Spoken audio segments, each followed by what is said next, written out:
Ajandaa siyaasa ammaa achi darbadhee cufee oolmaa keessa yaadadheen galata qabadhee dhufe. Isin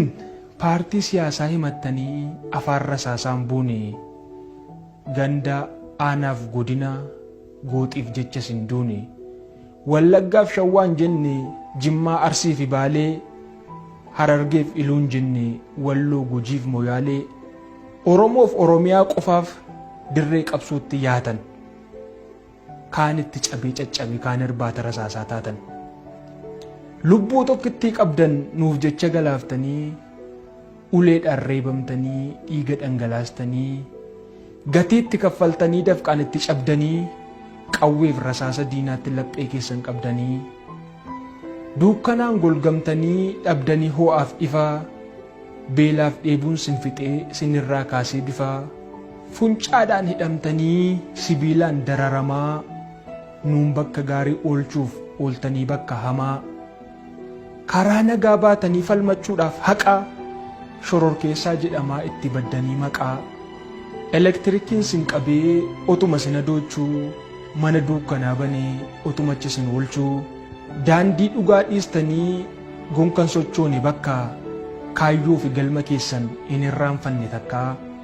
kana jedhamee yoo toora gales kumuu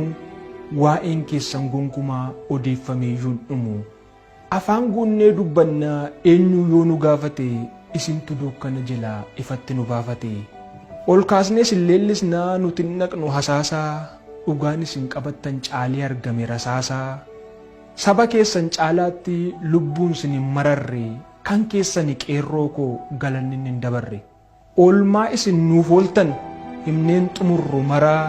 kan dulloomee hin jigne siidaa yaadannoo qabdu yaadannoo barabaraa amma garuu utuu al tokkittii qofaaf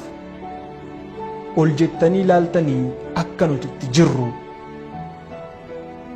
isa nuyi jibbaan wal qoonnee cuffannee wal ciccirru paartiin oromummaa dursee gaafa obbolaan wal oodu jibbaan walitti tololee gaafa gandaan wal qoodu ijaarsi dhiiga keessaniin ijaarame diigamee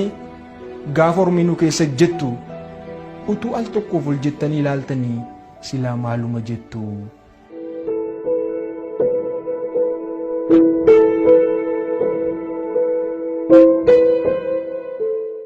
chaanaalii kana sheer godhaa, subscribe